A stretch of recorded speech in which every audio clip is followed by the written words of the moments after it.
aproximadamente 80 casas, essa semana, 80 casas, né, e 400 e tantas pessoas mobilizadas nesse ambiente Terra Fértil em sua casa, apenas esta semana. E isso se repetiu nas semanas anteriores com decisões por Jesus, além até mesmo de desejos expressos por aqueles que tomaram essa decisão, de abrir nas suas casas células. Então haverão pelo menos 12 células até agora conhecidas, que estarão iniciando. Eu estou ouvindo um amém de uns anjos que estão passando lá fora, mas tá bom.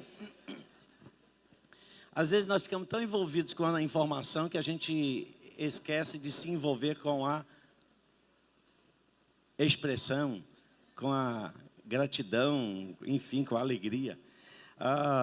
Então, nesse domingo agora, primeiro às 10 horas da manhã, nós teremos o nosso último encontro de semeadores, ok? Nesse domingo agora, o nosso último encontro de semeadores, 10 horas da manhã, será o encontro para o fechamento, vamos dizer assim, de toda a montagem, de toda a estruturação daquilo que vai acontecer no domingo à noite. E nós estamos aí com uma expectativa de pelo menos mais 150 vidas chegando aqui. Então, nós devemos nos preparar. Eles estão sendo há 6 semanas, e agora mais uma, tocados, envolvidos pela presença do Senhor. Quantos têm expectativa do que o Senhor está fazendo? Amém? E isso tudo porque nós saímos, nós fomos nas casas, nós somos nos ambientes, às vezes fechados, né? Mas a graça de Deus entrou naqueles lugares, o amor de Deus se derramou ali naquele lugar, manifestações do poder de Deus, pessoas sendo libertas, pessoas sendo salvas, sendo curadas, enfim, aquilo que a palavra de Deus garante para aqueles que vão e anunciam a mensagem do reino de Deus. Isso aconteceu não apenas aqui, Terra Fértil sede, mas está acontecendo em paralelo, lá também, Terra Fértil em Santa Cruz e Terra Fértil em Sepetiba. E nesses 3 ambientes, no domingo agora próximo, haverá a festa da colheita. Imagina, gente, quanta coisa vai acontecer, o ajuntamento de todos esses que foram alcançados. E a gente vai ter um culto assim bem diferenciado, não vou falar nada aqui para vocês, mas está sendo programado algo muito envolvente, no sentido de que, em primeiro lugar, agradecendo a Deus por nós sermos os instrumentos que Deus está usando para mudar a história da vida de muita gente, muitas pessoas. Como a minha história, a sua história foi mudada, porque um dia alguém se importou com a gente. E muitas pessoas estão sendo também assim transformadas. Então, por favor, esteja mobilizado. Você que foi o semeador durante esse período, nós somos os anfitriões. E como anfitriões, então, nós temos que ser os primeiros, né? Não seria muito legal eu chegar na sua casa e você não estar. Então, não será muito legal eles chegarem e não encontrar você, que conhece, né, que esteve, que tem estado com eles ao longo dessas semanas. Então, queria pedir a todos os semeadores, na verdade toda a igreja, porque toda a igreja se envolveu, se mobilizou nisso, que cheguem cedo, não cheguem depois do horário, não, cheguem antes para podermos recebê-los, podemos colocá-los aqui nos lugares mais confortáveis e, consequentemente, depois iniciarmos esse tempo extraordinário de gratidão e louvor a Deus. E por que não pensar a mudança de história de muitas pessoas? Hoje pela manhã, enquanto o Felipe estava conduzindo a reunião, e eu tive a curiosidade de ver como estaria o clima, né, para o próximo fim de semana. E quando eu entrei lá no aplicativo, mais ou menos no horário nosso aqui, 19 horas, aquela mensagem do clima, mais do que uma mensagem de um estado do tempo, foi uma mensagem para mim, e eu compartilhei aqui com aqueles que estavam naquela hora. Estava escrito lá, céu limpo. Céus limpos sobre essas famílias, céus limpos sobre essas casas. Eu queria que, assentado mesmo onde você está, você erguesse a sua mão para uma direção que o Espírito Santo pudesse mostrar a você, talvez a direção desta casa que você tem estado, e eu queria que você orasse agora e pedisse ao Espírito de Deus, pedisse a bênção do Senhor sobre essas vidas e essas famílias, para que elas sejam guardadas e protegidas até esse domingo, no sentido de estarem aqui totalmente desimpedidas, que não haja nenhum desencontro, nenhum obstáculo, nenhuma coisa intempestiva que possa impedi-los de experimentarem um tempo renovador, um tempo marcante na história da vida de vocês. Como igreja, ore, levante a sua voz e faça proclamações ao mundo espiritual. No domingo passado nós estávamos aqui e ali naquela noite nós falávamos: o que você está vendo, você precisa falar. Aquilo que você vê no mundo espiritual. Então comece a ver essas vidas, comece a ver essas famílias, casais que estavam quase que rompendo seus relacionamentos, sendo restaurados por causa da graça de Deus, que através da sua vida tocou a vida dessas pessoas. Muito obrigado, Pai. Nós proclamamos uma festa genuína de colheita, um grande ajuntamento na terra e alegria nos céus, Pai, pelas dezenas de vidas libertas, salvas, marcadas para crescerem no poder do amor de Cristo. Nós oramos com fé, em nome de Jesus, amém. Glória a Deus, assim será. Glória a Deus. Tome a sua Bíblia, vamos abri-la, por favor. No livro de Samuel, o segundo livro do profeta Samuel.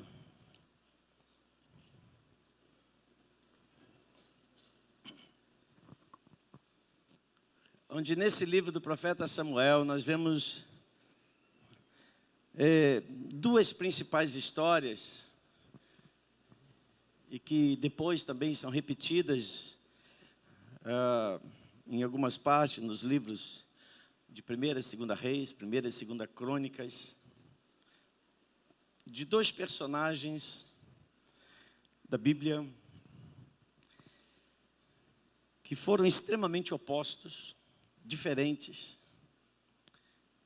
e que, na verdade, marcaram um movimento profético ao longo dos tempos e que ainda opera e atua nos nossos dias. Essas duas casas, esses dois personagens, seus nomes são Saul e Davi. E no segundo livro de Samuel, no capítulo 3, como que fazendo um resumo de toda uma história, está registrado assim: durou muito tempo a guerra entre a casa de Saul e a casa de Davi. Davi ia se fortalecendo, porém os da casa de Saul iam enfraquecendo. Durou muito tempo a guerra entre a casa de Saul e a casa de Davi. A casa de Davi sendo fortalecida, a casa de Saul cada dia mais sendo enfraquecida. Quando a gente se depara com esses dois personagens, que foram os dois primeiros reis de um mesmo povo, de uma mesma nação, que faziam parte de duas tribos de Israel distintas, cada uma delas com uma graça, cada uma delas com um chamado, um propósito. Saul da casa de Benjamim, Davi da casa de Judá. Dois reis, dois reinos,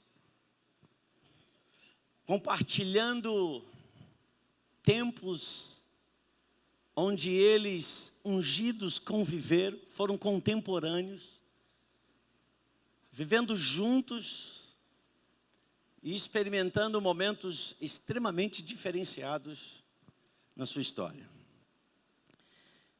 E é muito interessante, a gente deve prestar atenção nas expressões que a palavra de Deus deixa registrada. E aqui fica registrada essa expressão, casa de Saul, e também a expressão casa de Davi. Então extrapola, vai além de Saul e vai além de Davi. Fala da casa, fala da descendência, fala de um movimento profético que se inicia na história daqueles dois homens. E detalhe, dois homens, dois reis, que foram ungidos pelo mesmo profeta também. Dois homens, dois reis, que foram ungidos pela mesma ordem de Deus. Deus envia Samuel e manda ungir Saul. Deus envia Samuel e manda ungir a Davi. Você sabe que o primeiro que foi ungido foi Saul. Mas algo acontece na história da vida de Saul como rei, e a palavra diz que Deus o rejeita. E quando Deus o rejeita, ainda que ele fosse rei, Deus manda Samuel fazer algo que surpreende. Manda ungir um novo rei, quando o rei anterior ainda estava vivo. O que não era razoável, porque a unção ou estabelecimento de um rei acontecia quando o rei anterior morria, ou quando ele se tornava fisicamente incapaz de exercer o seu reinado. Mas Saul era um homem de guerra, era um guerreiro, era um rei que reinou em Israel durante 40 anos. E durante esses 40 anos, Deus ungiu a Davi. Eu sei que aqueles que conhecem a história sabem que, apesar de Deus ter ungido Davi, Davi não é colocado na posição de governo sobre Israel, até que Saul houvesse morrido. Mas durante um período, as duas casas que falam de dois tipos de governos, as duas casas que falam de dois tipos de sensibilidade de ouvir a voz de Deus, elas estão presentes no mesmo sistema. Na verdade, se nós olharmos no dia a dia, sempre há uma ação e uma reação. O bem e o mal. As trevas e a luz. Sistemas. Onde por um tempo um não anula o outro e convivem juntos. E parece às vezes para nós um tanto difícil, num primeiro momento, compreender por que Deus não intervém mais rápido na história, e Ele está acima de todo mal, ou o poder de todo mal, e não aniquila de uma vez por todas o mal, para que o bem então prevaleça. Por que Deus permite e diz, Jesus diz, que o joio e o trigo crescem juntos, e Ele, Jesus, dá ordem para que ninguém arranque o joio, para que o joio permaneça enquanto o trigo também permanece. E ambos são muito parecidos. E para quem não conhece, é capaz de trocar um pelo outro. São muito semelhantes, porém, os seus frutos são bem diferentes. Essas casas, elas falam de influência e de valores completamente diferentes. A casa de Saul é uma casa e uma descendência que se mostra e se revela como uma casa, ou seja, um tipo de pessoa, um tipo de comportamento de um homem que fazia parte do povo de Deus, que age e vive apenas pelas respostas naturais que as circunstâncias promovem. Você deve se lembrar do momento em que Saul faz algo que desagrada a Deus, quando Samuel, como profeta e, na verdade, como sacerdote também daquele período, somente era ele que poderia oferecer o sacrifício diante de Deus, mas Saul está numa circunstância mais apertada. Samuel está demorando-se para chegar no lugar onde o sacrifício deveria ser oferecido, no horário que deveria ser praticado.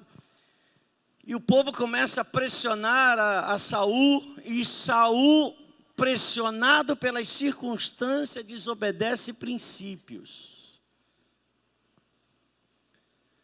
Eu queria que, à medida que nós fôssemos ouvindo, nós pudéssemos avaliar e pudéssemos confirmar dentro de cada um de nós de que casa sou eu. E a palavra diz que Saul, pressionado pelo povo, ele vai e faz aquilo que não era para ele fazer, sabendo que não era para fazer. Ele vai e sacrifica e oferece o sacrifício que somente o sacerdote poderia fazer. E isso traz circunstâncias, isso traz situações desastrosas para a vida daquele homem. Na verdade, se a gente olha com detalhes, e por isso que a palavra de Deus diz que a gente não deve ler a palavra, mas meditar nela. Eu posso ler a Bíblia como qualquer livro de informação, histórico, de conhecimento natural, e isso nada afetar na minha vida. Mas quando eu me aproximo desta palavra, e nós como corpo de Cristo, como igreja de Cristo, nos aproximamos dessa palavra, entendendo que ela é a voz de Deus para a minha vida. Quando eu me abordo as Escrituras, a partir desse valor, a partir desse princípio, que ela não é apenas uma leitura circunstancial, mas é a lâmpada para meus pés, é a luz para o meu caminho, ela influencia que casa sou eu. Ela direciona e formata em mim uma identidade com aquilo que Deus estabeleceu. Só que Deus é o Senhor da história. A história acontece debaixo de uma regência de Deus. A história não tem autonomia. A história é formada, ela é criada por Deus. O que não significa dizer que Deus faz complôs para os homens, para que eles caiam em apuros. Mas sendo Ele Senhor dos céus e da terra, sendo Ele o Todo-Poderoso, passado, presente e futuro é a mesma coisa para Ele. Ele é tão poderoso que trevas e luz para Ele é a mesma coisa. Porque Ele está acima. Ele é acima de todo poder e de toda autoridade. Senão, eu queria que você observasse 2 versículos que falam sobre Saul e que falam sobre Davi. No livro de 1 Samuel, no capítulo 10, por favor, volte algumas páginas da sua Bíblia. A gente vai ler sobre a unção de Saul. Quando Saul, escolhido pelos homens, escolhido pela ingerência, vamos dizer assim, dos apelos naturais, Saul foi escolhido pela circunstância, Davi foi escolhido por Deus. 1 Samuel capítulo 10, versículo 1 diz que então, havendo o povo escolhido então a Saul, o texto diz, começa dizendo assim, que Samuel apanhou o quê? O que está escrito aí? 1 Samuel, não segunda, só muda aí. Eu falei segunda? Então, ok, então só corrigindo ali na tela. 1 Samuel capítulo 10, versículo 1, que Samuel apanhou o quê? Samuel apanhou o que, gente? Apanhou um jarro. Dá uma sacudida no seu irmão e diga assim, preste atenção.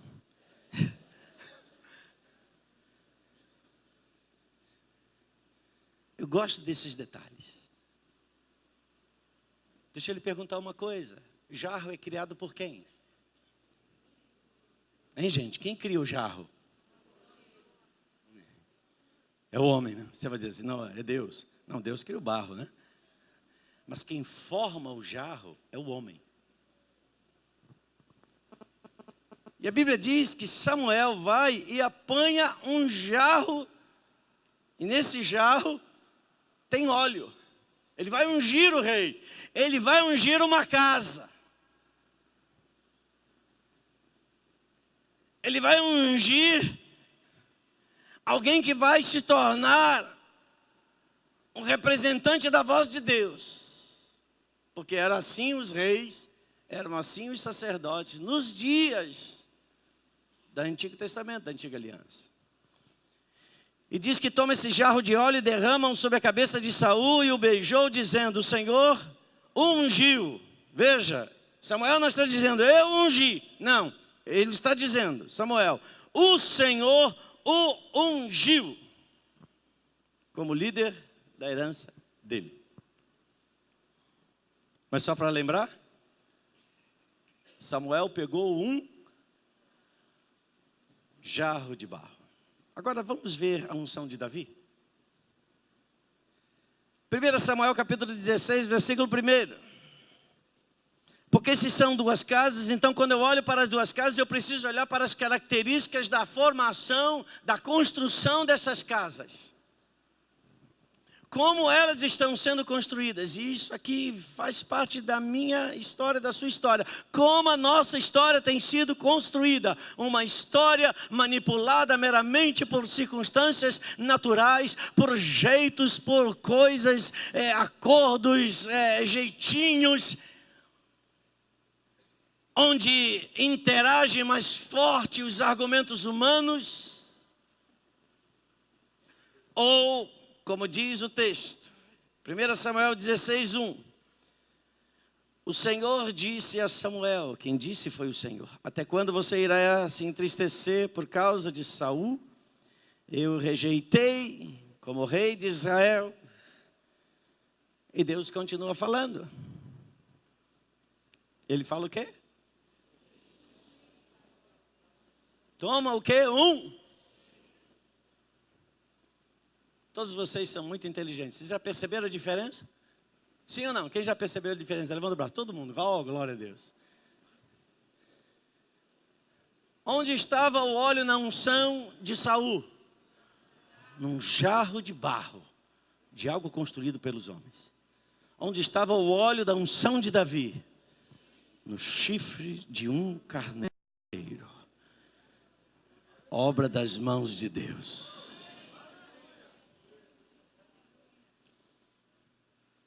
Quando Deus está no negócio,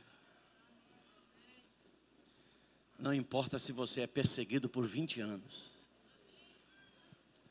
Quando Deus está no negócio, não importa se alguém ou todo mundo se esquece de você. Quando Deus está no negócio, não importa se você é o último da fila. Quando Deus está no negócio, a glória dele, que é a tua luz e a minha luz, é que vai fazer brilhar. Porque é Ele quem começa, é Ele quem estabelece. As nossas origens definem o nosso destino. Pode aplaudir, faça isso mesmo. Aplauda ao Senhor por causa do que Ele é capaz de fazer na sua vida. E a gente pode pensar assim, mas isso pode ser apenas um detalhe. Meu amado, nada do que sai da boca de Deus é sem importância. Tudo que sai da boca de Deus, ao ponto de Jesus dizer, aquele que acrescentar ou remover um iota, ou uma vírgula, ou um tio, ou um simples sinal, será réu de toda a palavra. Então, até uma vírgula, Um simples sinal fonético, era isso que Jesus estava aqui falando. Tem um valor irrecusável, impossível de ser anulado naquilo que Deus fala a meu respeito, a seu respeito. Não basta apenas eu e você dizermos, eu sou de Cristo, se a gente não souber quem é a casa de Cristo. Qual é a fonte, qual é a origem dele. Agora preste atenção numa coisa, para você entender a sobrenaturalidade da sua casa. O objeto que conduziu o óleo da unção, que ungiu a Davi, não foi coisa humana, foi feito por Deus. Homem não faz chifre de carneiro. Mas ele corta, ele faz dali um instrumento. Mas ele não faz aquilo que de fato caracteriza o que aquilo é. Eu quero que você preste atenção numa coisa. Seja para Saul, seja para Davi, que são duas casas. E essas duas casas passam a entrar em guerra e em conflito. Davi amava Saul, mas Saul odiava Davi. Deus amou o mundo. Jesus amou o mundo, mas o mundo o odiou. Então, se tem alguém te odiando, não fique estressado com isso, não. Agora, se tem alguém odiando a você, porque você faz parte de um relacionamento, de uma prática de vida, que se assemelha à desobediência, desonra, aí é algo para você se preocupar.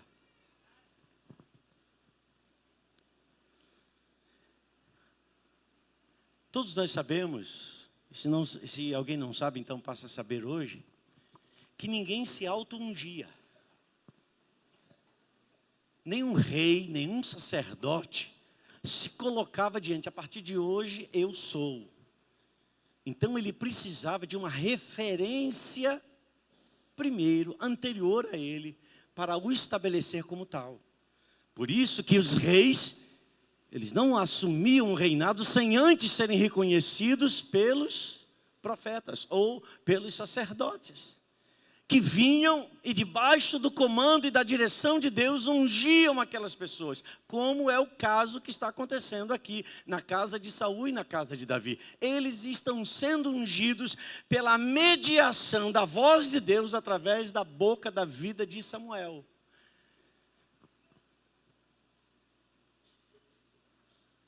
Mas tem um texto na Bíblia que todos nós, quase que todos nós sabemos de cor, que está lá em Isaías capítulo 61, que é uma citação, onde esse texto é citado por Jesus, quando ele entra na sinagoga, ele dá o livro do rolo do profeta Isaías, e Jesus lê no livro de Isaías, no capítulo 61, está escrito assim, quem lembra? O Espírito do Senhor Deus está sobre... E o que, gente? Quem ungiu a Jesus? O Espírito do Senhor. Jesus diz isso diante das maiores e poderosas autoridades religiosas dos seus dias. Homens que conheciam todo o texto da Torá, todo o texto da Tanakh, que é o Antigo Testamento, de Gênesis até Malaquias, de Malaquias até Gênesis, que sabiam citar quase que de cor todas as passagens bíblicas, principalmente aquelas que diziam respeito ao Messias. Veja, eu estou falando sobre Jesus, e quando eu falo sobre Jesus, eu estou falando sobre mim e sobre você. E essa palavra diz... que Jesus diz, daí porque você vai entender, na continuação do texto de Lucas, no capítulo 4, no versículo 18, que é essa citação de Isaías 61, que depois de Jesus ter dito isso e mais algumas coisas após, os homens pegam a Jesus e querem lançar ele sobre um alto de um precipício, querem matá-lo. porque para eles o que Jesus estava dizendo era uma blasfêmia. O nível de entendimento deles era limitado para compreender a ação sobrenatural daquilo que Jesus estava dizendo. E eu estou dizendo hoje para mim, para você, que nós precisamos entender o nível da sobrenaturalidade da casa que eu e você pertencemos. E quando nós sabemos da sobrenaturalidade da casa que eu e você pertencemos, e eu estou falando da casa de Davi, você sabe qual é a sua origem, você sabe qual é o seu destino, você sabe qual é a graça que está sobre você, você sabe qual é a unção que está sobre você, você sabe qual é tudo aquilo que já foi ordenado desde a fundação dos séculos, e nenhuma vírgula será removida.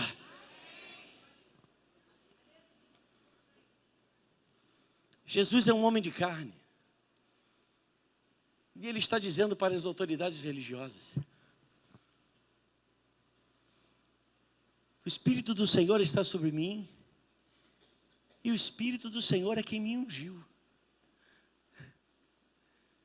Mas como? Ninguém se auto-unge. Mas Jesus está dizendo: eu não fui ungido para o plano e o propósito de ser sumo sacerdote por nenhum homem na terra. De qual casa Jesus vinha? Da casa de Benjamim ou da casa de Judá? Da casa de Judá. Então você entende porque Davi não foi ungido através de um vaso de barro, mas sim de um chifre de carneiro. Porque o vaso de barro conecta aquilo que é humano, mas o chifre de carneiro conecta com aquilo que é do céu, feito pelas mãos de Deus. E aí Jesus está dizendo: a minha autoridade, ela vem dos céus, e é o Espírito de Deus que me enviou, é o Espírito de Deus que me ungiu.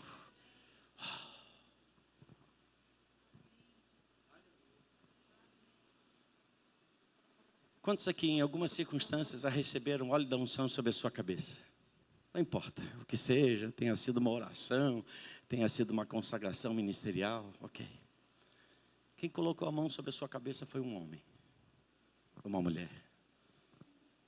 Eu não estou dizendo que o reconhecimento é menor,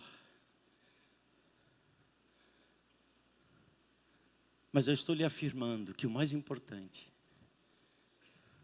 não é um instrumento. O mais importante é a graça ao qual esse instrumento está conectado. Meu amado, se a tua vida está conectada a esta casa que a palavra de Deus diz que é a casa que vai prevalecer, porque Deus diz: eu farei da casa de Davi uma casa estável. Vocês não entenderam nada.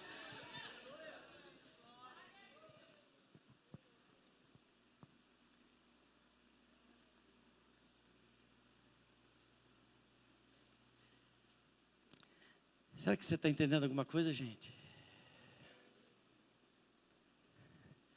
O Senhor disse que haverá sempre uma guerra entre a casa de Saul, porque a casa de Saul quer prevalecer sobre a casa de Davi. Mas a casa de Davi sabe quem ela é.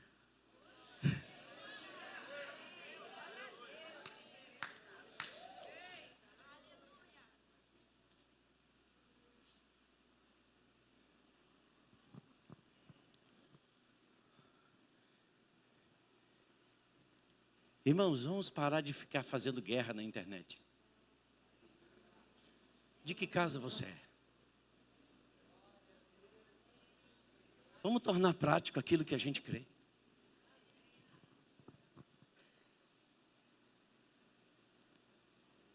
Porque Saul queria matar Davi. Mas por que Saul queria matar Davi? O que Davi fez contra Saul? O que Davi fez contra Saul? Nada. Mas o que Davi fazia em relação a Saul? Honrava-o.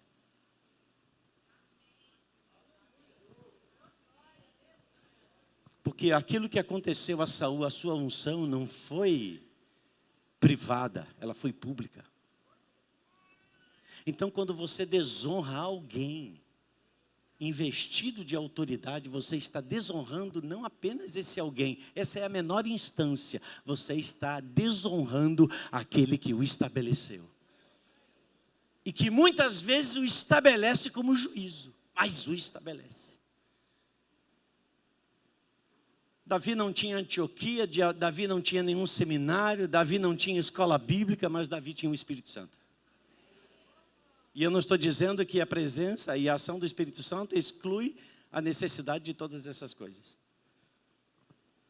Mas o que te forma, o que nos forma, o que nos transforma, é o quanto nós nos expomos àquele que é o sustentador da casa.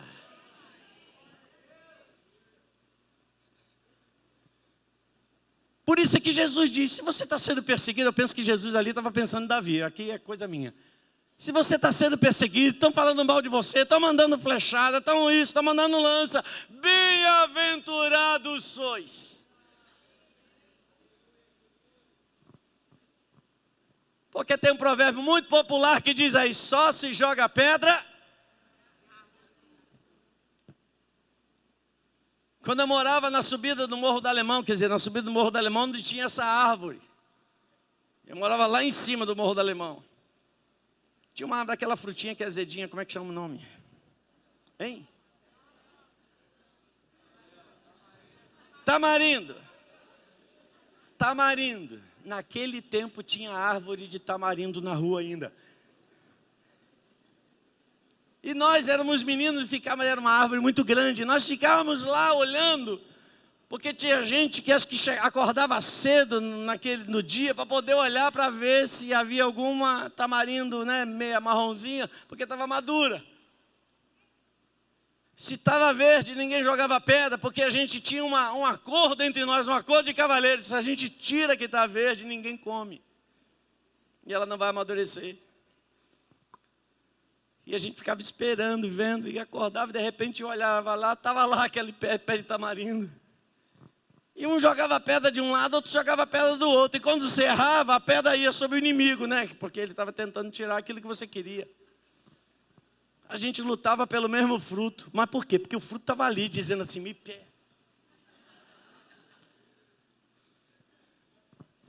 Você é a casa de Davi, querida. Você é a casa que Deus escolheu. Então se o inimigo está jogando pedra, glorifica a Deus. Se o inimigo está jogando pedra, olha para dentro de você. Veja se você também está dando argumento. Porque às vezes a pessoa está pisando na bola, falando do que deve, abrindo muita boca, dando mais acesso do que deveria. E consequentemente traz sobre si mesmo pressão. E aí a gente começa a sentir a pressão de ser o diabo. Não é o diabo não, às vezes a gente simplesmente está dando mole.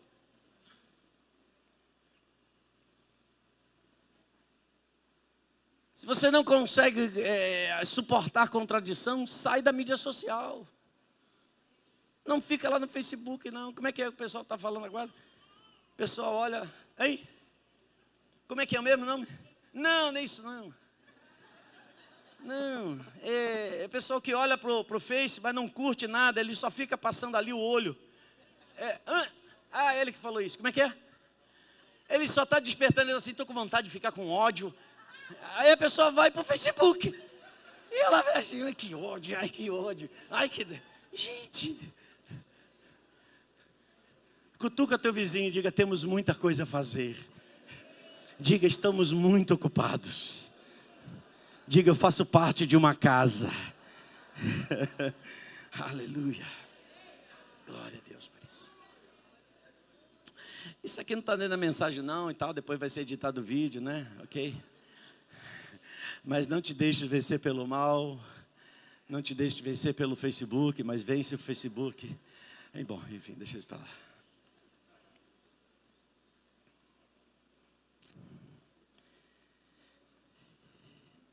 Irmãos, a casa de Saul, a casa de Davi,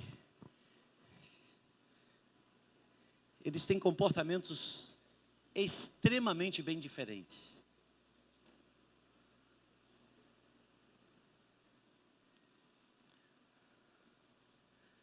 Quando Saul estava reinando, a arca havia sido roubada. Você lembra disso? Quantos já leram algum texto na Bíblia que você diz que, ou você lê que Saul preparou o seu exército para ir buscar a arca de volta? Hein, gente? Nenhuma vez. Porque a casa de Saul não se importa com a presença. A casa de Saul só tem um discurso religioso, mas na verdade a sua prática o denuncia.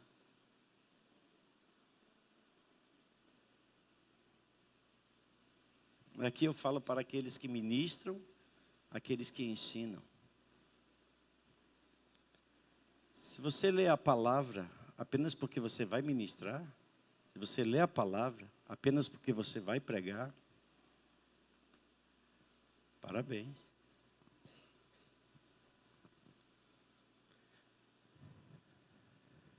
Ninguém pode dar aquilo que não recebe.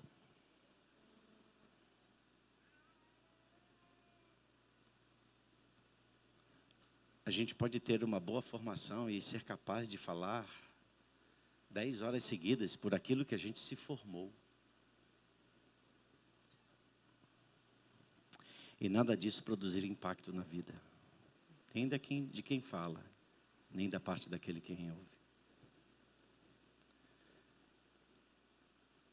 Mas quando você se enche da palavra, quando você busca a palavra, quando você ama a palavra de Deus, o Deus da palavra se revela a você como sua própria casa.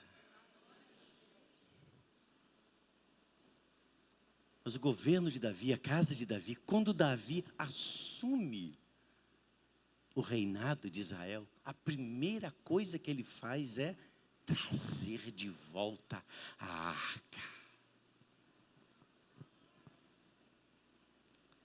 E é muito interessante porque mais uma vez você vê dois sistemas. Nos dias de Davi e nos dias de Saul também, óbvio. Lembre-se que eles são contemporâneos. O tabernáculo de Moisés, que Moisés havia construído, então lá no deserto, esse tabernáculo tal, seguiu, caminhou por toda a terra de Canaã, deserto, até chegar, enfim, estar ali naquela terra, nas terras de Israel. O tabernáculo que Moisés havia edificado estava lá no monte Gibeon, ou Gibeão. Estava lá o tabernáculo, mas estava sem arca. Estava lá toda a estrutura, mas não tinha presença. A gente pode estar rodeado de toda uma estrutura. Eu não estou falando do ambiente apenas que a gente convive ou manifesta, não. Da nossa vida mesmo. A gente pode ter Bíblia em casa, a gente pode ter, ouvir cânticos, ouvir pregação. Mas se a gente não estiver cheio da presença, meu amado, isso é apenas diversão.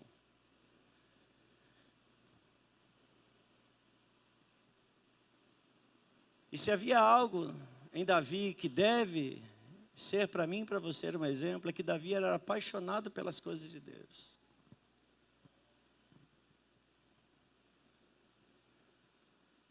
Para Davi não tinha tempo de culto. A vida dele era um culto.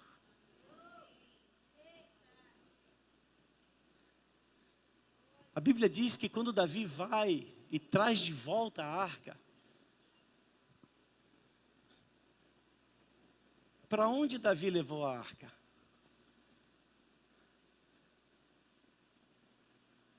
Imediatamente poderia vir à nossa mente o seguinte: vamos colocar a arca onde ela estava antes. No tabernáculo de Moisés, lá em Gibeão. Mas Davi não faz isso. Davi tem paixão pela presença. E na antiga aliança, a arca era a revelação da presença. Era a revelação da glória de Deus. E o que Davi faz? Davi monta uma tenda que ninguém antes havia habitado. Onde ele monta essa tenda? no Monte Sião. E é lá que ele coloca a tenda. Gente, mais uma vez. Desculpa, coloca a arca. Mais uma vez, quem ungiu a Saul? Quem mandou ungir a Saul? Deus. Quem mandou ungir a Davi? Deus. Quem mandou construir o tabernáculo de Moisés? Deus. Sob que instrução, sob que graça, sob que unção estava Davi? A graça de Deus. E ele constrói uma tenda nova. E nessa tenda nova, ele coloca a arca. O que ele estava apontando profeticamente? Um novo sacerdócio vai se levantar.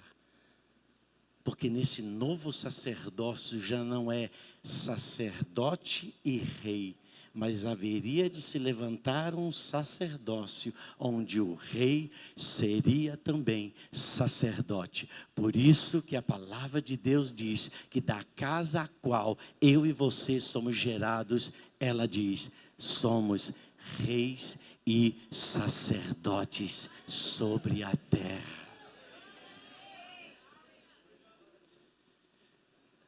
Preste atenção aos seus dias.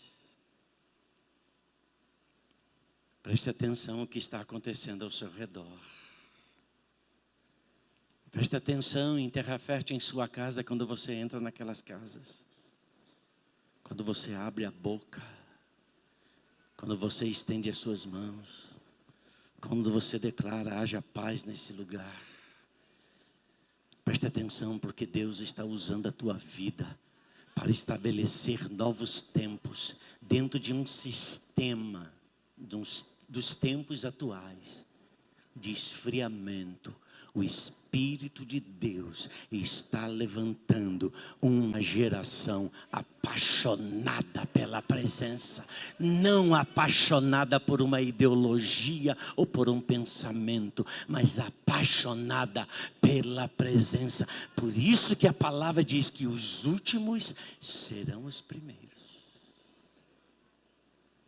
Não significa dizer que os primeiros serão deixados para trás. Mas nós precisamos ter a mesma paixão do novo sacerdócio que Deus tem levantado na terra.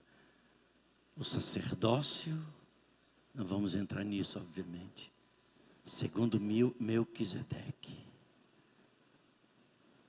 sem origens, sem genealogia, incapaz de ser conhecido e descrito por qualquer homem na terra.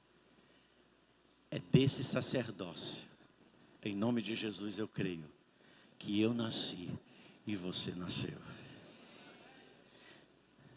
Você não é casa de Saul.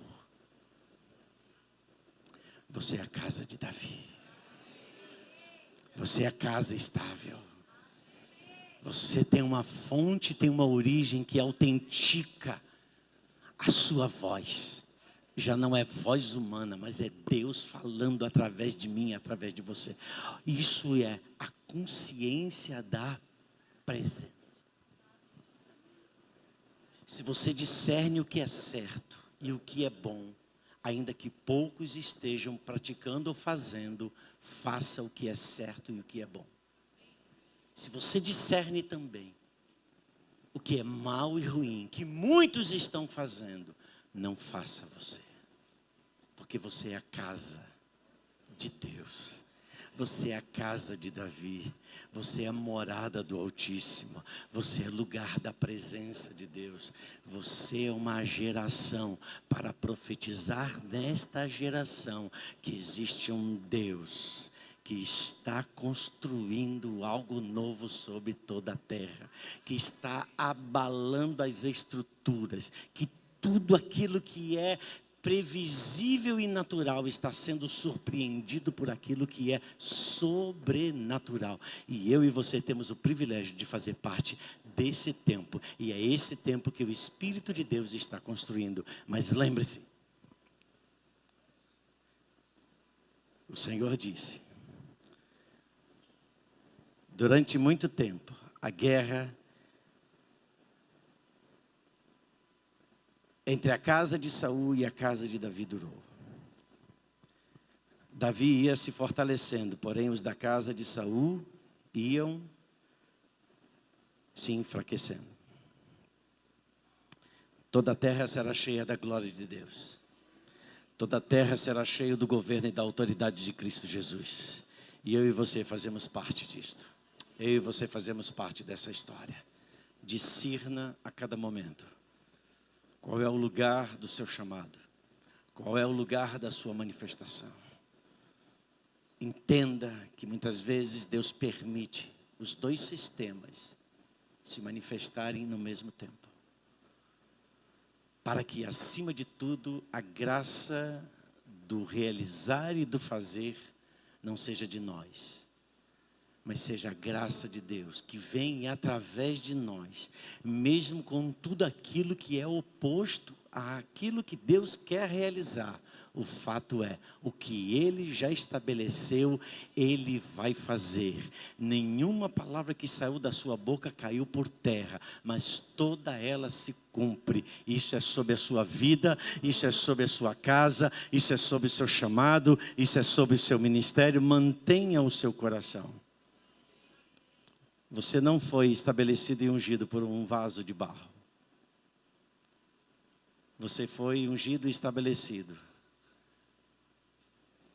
pelo chifre de um carneiro, de algo que Deus construiu. Assim será sobre a sua casa, assim será sobre a sua vida, assim será sobre o seu casamento. Eu oro e abençoo a tua família, para que tua família seja o reflexo da casa de Davi. Não temas. Não esteja, por favor, focado naquilo que é oposto. Esteja focado e teu coração ligado naquilo que Deus está construindo. Perceba os movimentos. Assimile cada vez mais a sua sensibilidade à voz do Espírito nesses dias. E perceba aquilo que Deus está fazendo sutilmente. Numa simples expressão: vaso, chifre, vaso, chifre, aponta para Jesus. Preste atenção naquilo que o Espírito de Deus está fazendo na sua vida. Ele não está fazendo algo natural, é algo sobrenatural. Não esteja preocupado com as oposições. Continue amando, continue abençoando, continue perdoando, porque esta é a casa de Davi. Que Deus seja contigo, que Deus abençoe grandemente a tua casa, a tua família, em nome de Jesus. Os que recebem nessa noite, digam: eu recebo, Senhor. Eu recebo esta palavra na minha vida. Glória a Deus. Obrigado, Jesus. Queria que você tomasse a sua Bíblia e abrisse ela, por favor, na carta do apóstolo Paulo, na primeira epístola que ele escreve aos cristãos gentios da cidade de Corinto. Queria convidar você a estar de pé nessa noite. Queria convidar o nosso presbitério para estar também se posicionando.